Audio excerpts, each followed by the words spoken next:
l'émission Saveurs divines. Cette bonne nouvelle du royaume sera prêchée dans le monde entier pour servir de témoignage à toutes les nations. Alors viendra la fin. Ce pain céleste vous est présenté par Immaculée Niraneza. Bienvenue très chers amis, vous tous qui écoutez l'émission Saveurs divines. Que la grâce de l'Éternel soit avec vous. Je bénis Dieu qui nous donne le souffle de vie ce matin. Alléluia. Le titre d'aujourd'hui c'est « Invoque-moi au jour de la détresse et je te délivrerai ».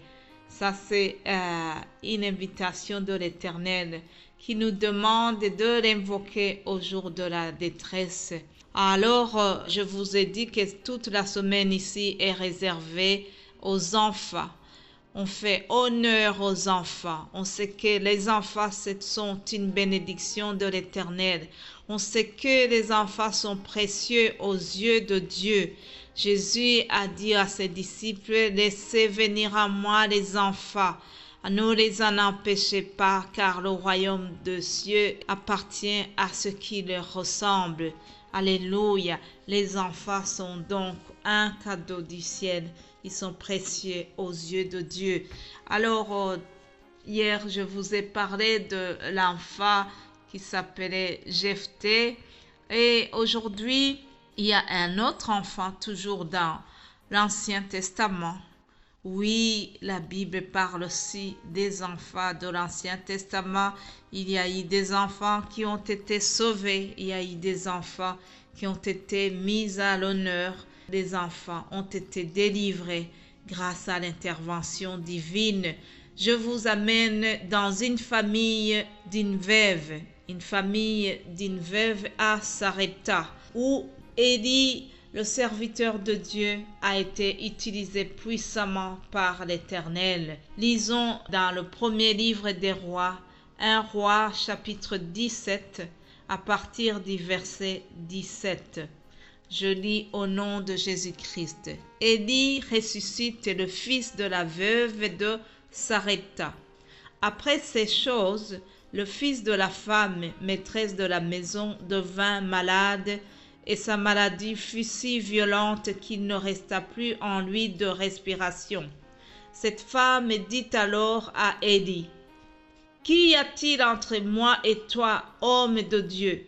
Es-tu venu chez moi pour rappeler le souvenir de mon iniquité et pour faire mourir mon fils ?» Il lui répondit, « Donne-moi ton fils. » Et il le prit au sein de la femme, le monta dans la chambre haute où il demeura et le coucha sur son lit. Puis il invoqua l'Éternel et dit, « Éternel mon Dieu, est-ce que tu affligerais au point de faire mourir son fils, même cette veuve, chez qui j'ai été reçu comme un hôte ?» Et il s'étendit 3 fois sur l'enfant, invoqua l'Éternel et dit, « Éternel mon Dieu, je t'en prie que l'âme de cet enfant revienne au-dedans de lui. » L'Éternel écouta la voix d'Élie, et l'âme de l'enfant revint au-dedans de lui, et il fut rendu à la vie. Alléluia. Mes bien-aimés de Dieu, le récit que je viens de lire, il s'agit d'un drame qui s'est passé dans une famille. Le drame, c'est que le fils unique de la veuve a été malade et puis il est malheureusement décédé. Mais ce n'était pas n'importe quelle famille, ce n'était pas n'importe quelle veuve, ce n'était pas n'importe quel enfant. Le fils qui vient de mourir appartient à une veuve qui a été très gentille avec Élie. C'est une veuve qui a été au service du serviteur de Dieu dans des moments difficiles. C'est une veuve qui habite dans la région de Tyr, la région étrangère. Autrement dit, c'est une famille qui n'est pas israélite. C'est une famille qui habite hors du territoire d'Israël dans le pays d'où sont issues la reine Jézabel et le culte de Baal qui est désormais répandu en Israël. Donc, dans cette région, on ne croit pas au Dieu d'Israël. Dans cette région, c'est le culte de Baal. Dans cette région, on ne connaît pas la puissance de Dieu. Cependant, au travers Élie, au travers le miracle de la résurrection de cet enfant, Dieu va faire éclater sa gloire. Dieu va montrer à tout le monde que c'est lui le Dieu Tout-Puissant. Dieu va montrer à tout le monde que si nous l'invoquons dans la détresse, il écoute. En effet, chers amis, dans le psaume 50 au verset 15, l'Éternel nous dit « Invoque-moi au jour de la détresse et je te délivrerai, tu me glorifieras. » Alléluia. Alors, dans le récit que je viens de lire, nous voyons Élie qui est devant un drame, une catastrophe.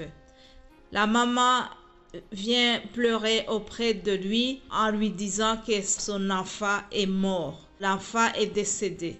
Puis, il y a la maman qui commence à râler, qui commence à dire à Élie, « Qu'y a-t-il entre toi et moi, homme de Dieu? Es-tu venu chez moi pour rappeler le souvenir de mon iniquité et pour faire mourir son fils? » Autrement, elle est en train de culpabiliser Élie.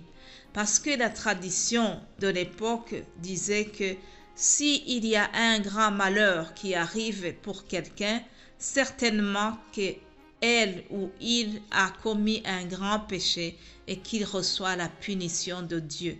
Donc la femme en disant à Élie qu'il est venu pour rappeler le souvenir de son péché, autrement dit, elle est en train de dire à Élie, peut-être que j'ai fait des péchés et toi, en séjournant chez moi, tu as rappelé mes péchés à Dieu et voilà, il vient de me punir en reprenant mon fils.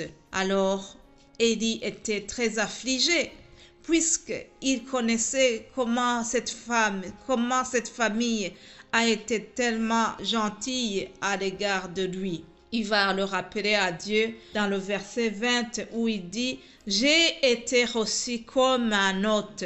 Autrement dit, j'ai été reçu dans cette famille comme un roi. J'ai été reçu comme un prince. Seigneur, ce n'est pas possible qu'un malheur comme ça peut leur arriver alors qu'ils ont été tellement bienveillants à mon égard. Alors, Élie n'était pas vraiment tranquille. Et dans son malheur, devant cette situation, Élie a eu une très bonne attitude, l'attitude que nous devons avoir aussi, chers amis, lorsque nous nous trouvons devant la détresse. Qu'est-ce qu'il a fait, Élie? Écoutez-moi, au verset 20, on nous dit, il invoqua l'Éternel, alléluia, Éternel mon Dieu, alléluia, il invoque son Dieu, il appelle au secours, et Dieu a répondu. Il a fait une prière.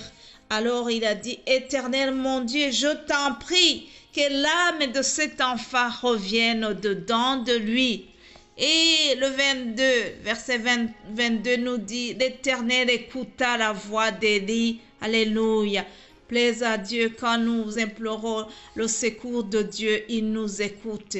Élie a invoqué l'Éternel devant cette situation et l'Éternel a écouté. Alors Élie a pris l'enfant, il a été dans la chambre haute. La chambre haute, ça nous rappelle la chambre où les disciples étaient réunis dans l'attente du Saint-Esprit, chers amis. C'est dans la chambre haute que nous pouvons nous rendre pour demander un miracle de Dieu. C'est dans la chambre haute de ta chambre que tu peux aussi invoquer l'Éternel et il te répondra. Alléluia.